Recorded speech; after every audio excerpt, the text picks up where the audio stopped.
বাচ্চা একদিন ঘুরতে ঘুরতে এক বস্তির ভিতরে যায় ঢুকেছে। বাদশাহ যখন বস্তির ভিতরে যায় ঢুকেছে, বস্তির ভিতরে ঢোকার পরে তার একটু পানির পিপাসা হয়েছে, পানি পান করবে। এক জায়গার মধ্যে বসেছে বাদশার পানির পিপাসা হয়েছে। আগের যুগের যে সমস্ত রাজা বাদশা ছিল তারা মানুষের দ্বারে দ্বারে যাইত, মানুষের বাড়িতে বাড়িতে যাইত, গলিতে গলিতে যে মানুষের খোঁজ খবর নিত। আর এখনকার যুগের বাদশা তো দূরের কথা, একটা শহীদারের হেডামের চুড়ে মানুষ বাঁচতে পারে না। কথা বলেন ঠিক কিনা?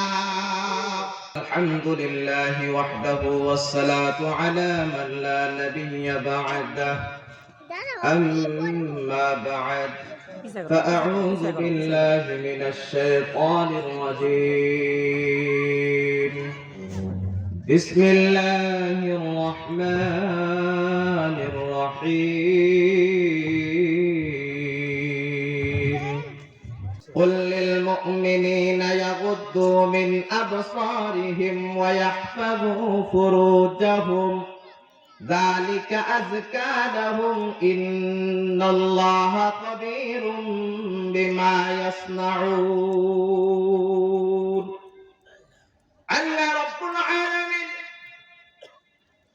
نبي محمد رسول الله সাল্লাল্লাহু আলাইহি ওয়াসাল্লাম কে বলেন, হে পয়গম্বর, আপনার মুমিন পুরুষদেরকে বলে দিন, আপনার মুমিন পুরুষদেরকে, ঈমানদার পুরুষদেরকে বলে দিন, তারা যেন তাদের চোখের পর্দা করে, তারা যেন তাদের লজ্জাস্থানের পর্দা করে। তারা যা করে সব আমি আল্লাহ জানি।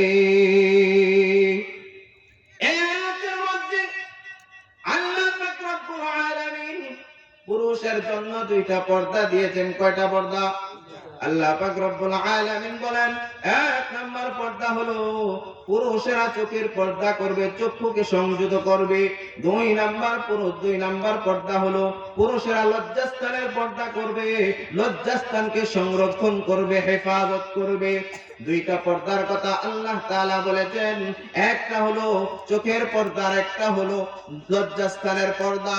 আল্লাহর নবী বিশ্বনবী রাহমাতুল লিল আলামিন হাদিসে পাকের মধ্যে বলেছেন, জিনা মোট 6 প্রকার। জিনা মোট কয় প্রকার? চিল্লায়ে বলেন, কয় প্রকার? জিনা হলো 6 প্রকার।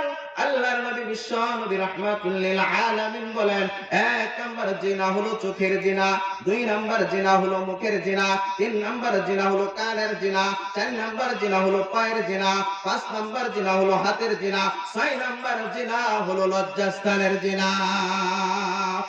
তাহলে জিনা শুরু হয়েছে কোথা থেকে? জিনা শুরু হয়েছে চোখ থেকে, শেষ হয়েছে যা লজ্জাস্থানে। কুরআনুল কারীমের মধ্যে আল্লাহ তাআলা দুইটা বলেছেন, একটা হলো চোখের জিনা, আরেকটা হলো লজ্জাস্থানের কথা। কিন্তু হাদিসে আল্লাহর নবী বলেছেন চারটা। চোখ থেকে শেষ হয় যায় লজ্জাস্থানে। শুরু হয় চোখ থেকে, শেষ হয় লজ্জাস্থানে। এই জিনার একটা টিকিট কাটা রেলগাড়িতে বসছেন, এখন রেলগাড়ি যদি ছাড়ে তাহলে মনে করেন একদিন হোক, 2 দিন পরে হইলেও আপনি ঢাকা যেতে পারবেন। যদি ছাড়ে, যদি গাড়ি ছাড়ে না, বলেন ঢাকা যেতে পারবেন? চেলে বলেন যেতে পারবেন? যাওয়া সম্ভব নয়। আর যদি গাড়ি ছাড়ে, বোঝা যাবে কোনো না কোনো এক সময় আপনি ঢাকা যায় পৌঁছতে পারবেন। কথা বলেন ঠিক কিনা? ঠিক তদ্রুপ ভাবে আল্লাহর নবী বলেন, জিনা সর্বপ্রথম শুরু হয় চোখ থেকে। চোখে থেকে শুরু হয়। চোখ হলো স্টেশন, জিনা নামক রেলগাড়ির স্টেশন হলো চোখ। চোখ থেকে জিনা শুরু হয়। চোখ যদি সংরক্ষণ হয়ে যায়, চোখ যদি পর্দাশীল হয়ে যায়, তাহলে অন্য সবগুলি পর্দাশীল হয়ে যাবে। কারণ কি, এই পর্যন্ত কেউ দেখে নাই কানা আর কানি প্রেম করেছে, অন্ধ মানুষ প্রেম করেছে, এমন কোন নজির পৃথিবীর মধ্যে নাই। ল্যাংড়া মানুষ প্রেম করছে, এমন নজির পৃথিবীর মধ্যে আছে। বাংলাদেশে এমন ঘটনা আছে, ল্যাংড়া প্রেম করেছে, হাত নাই প্রেম করেছে, পা নাই প্রেম করেছে, কিন্তু কানা মানুষ প্রেম করেছে এমন কোন নজির নাই। কথা বলেন ঠিক কিনা? কারণ কানা তো দেহেই না, মজাই বুঝে না, এই জন্য সে প্রেম কি জিনিস সেটি করেই না। কথা বলেন ঠিক কিনা? এই জন্য জিনা শুরু হয় চোখ থেকে। চোখ যদি আপনার হেফাজত হয়ে যায়, আপনি যদি চোখের পর্দা করতে পারেন, তাহলে অটোমেটিক অন্য সব কিছু পর্দাশীল হয়ে যাবে। কারণ একটা যুবক মনে করেন ঢাকা শহরে গেছে, যাওয়ার পরে একটা নারী দেখছে, একটা মেয়ে দেখার পরে তার ভিতরে শুরু হয়ে গেছে কেমনে কথা বলবে, কেমনে প্রেম করবে, কেমনে রিলেশন করবে, তার ভিতরে খালি এটাই ঘুরপাক খাচ্ছে। যে কোনো উপায়ে এই মেয়েটার নাম্বার সংগ্রহ করে তার সাথে ফোনে কথা বলে। বলেন তো দেখি শুরু হয়েছে কোত্থেকে? চোখ থেকে দেখেছে, এরপরে মুখ দিয়া কথা বলেছে, এরপরে কান দিয়া কথা শুনছে, এরপরে মেয়েটাকে নিয়ে পায়ে হাইটা পার্কে গেছে, এরপরে পার্কে জড়াইয়া ধরছে হাতে। কোন পর্যন্ত আগাইছে? এখন মাত্র একটা বাকি আছে। বাকিটা কোন সময় শ্বাস করছে আল্লাহই বলা জানে। কথা বলেন ঠিক কিনা? তাহলে জিনা শুরু হয়েছে চোখ থেকে। এই জন্য আল্লাহ তাআলা কোরআনের আয়াতে বলে ওয়াল্লিল মুমিনিনা ইয়াগুদ্দু মিন আবসারিহিম ওয়া ইয়াহফাযু ফুরুজাহুম যালিকা আযকা লাহুম ইন্নাল্লাহা খাবীরুম বিমা ইয়াসনাউন। হে পয়গম্বর, আপনার মুমিন পুরুষদেরকে বলিয়া দেন তারা যেন চোখের পর্দা করে, তারা যেন লজ্জাস্থানের পর্দা করে। যেই সমাজে চোখের পর্দা আছে ওই সমাজে লজ্জাস্থানের পর্দা আছে। যেই সমাজে চোখের জিনা চালু আছে ওই সমাজের মধ্যে হাতের জিনা চালু আছে, ওই সমাজে কানের জিনা চালু আছে, ওই সমাজে মুখের জিনা কাল চালু আছে, ওই সমাজে লজ্জাস্থানের জিনা চালু আছে। কথা বলেন ঠিক কিনা? এই জন্য আল্লাহ পাক রব্বুল আলামিন বলেন তোমার চক্ষুটাকে সংযত করো, তোমার চক্ষুটাকে হেফাজত করো। এক বাচ্চা একদিন ঘুরতে ঘুরতে এক বস্তির ভিতরে যায় ঢুকেছে। বাদশা যখন বস্তির ভিতরে যায় ঢুকেছে, বস্তির ভিতরে ঢোকার পরে তার একটু পানির পিপাসা হয়েছে, পানি পান করবে। এক জায়গার মধ্যে বসেছে বাদশার পানির পিপাসা হয়েছে। আগের যুগের যে সমস্ত রাজা বাদশা ছিল তারা মানুষের দ্বারে দ্বারে যাইতো, মানুষের বাড়িতে বাড়িতে যাইতো, গলিতে গলিতে যে মানুষের খোঁজ খবর নিত। আর এখনকার যুগের বাদশা তো দূরের কথা, একটা শহীদারের হেডামের চুলে মানুষ বাঁচতে পারে না। কথা বলেন ঠিক কিনা? বাদশা নামদার বস্তির মধ্যে ঢুকে যখন বসেছে, বসার পরে বাদশা দেখলো ওই সামনে দিয়ে একটা নারী কলসি ভর্তি পানি নিয়ে হাইটে হাইটে যাইতেছে।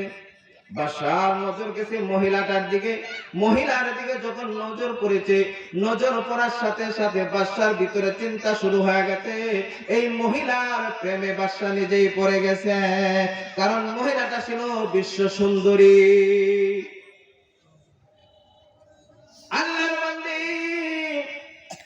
সে বাদশার চাউনি দেখে বুঝতে পারলো যে বাদশা আমার প্রেমে পড়েছে, বাদশা আমার দিকে আকৃষ্ট হয়েছে, বাদশা আমার প্রেমে হাবুডুবু খাইছে।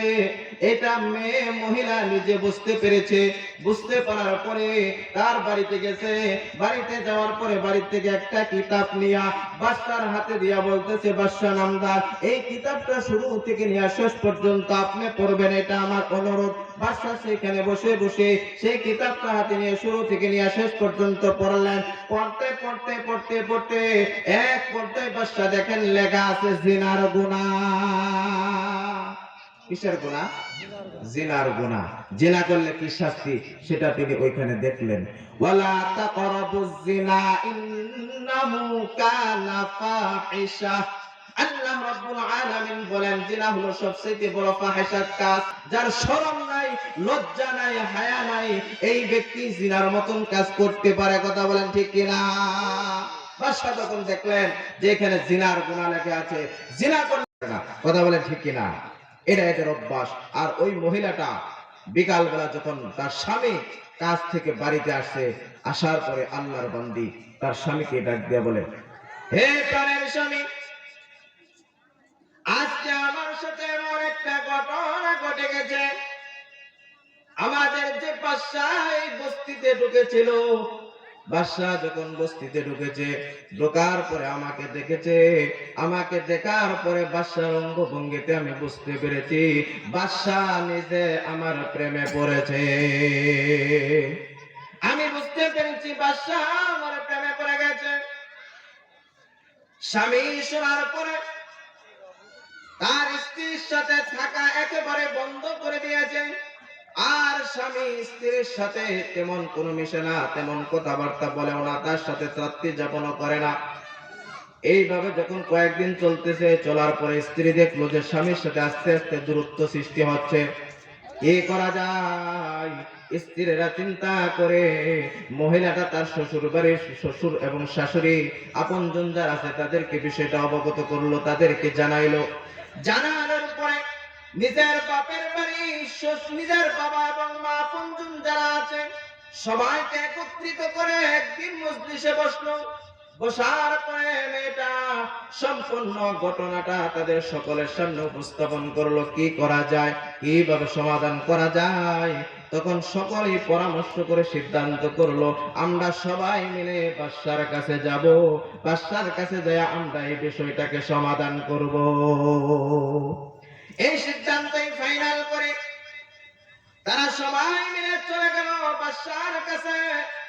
বাদশার কাছে যায় ওই ছেলেটার শ্বশুর বলতেছে, বাদশা নামদার, আমাদের মেয়েটাকে আমরা এই ছেলের কাছে আমরা জমি বর্গা দিয়েছিলাম, কিছু জমি দিয়েছিলাম বর্গা আবাদ করে চাষাবাদ করে খাওয়ার জন্য, কিন্তু এই ছেলেটা দীর্ঘদিন যাবৎ জমিটা চাষাবাদ করে না, আবাদ করে না, জমিটা অনাবাদি পড়ে আছে।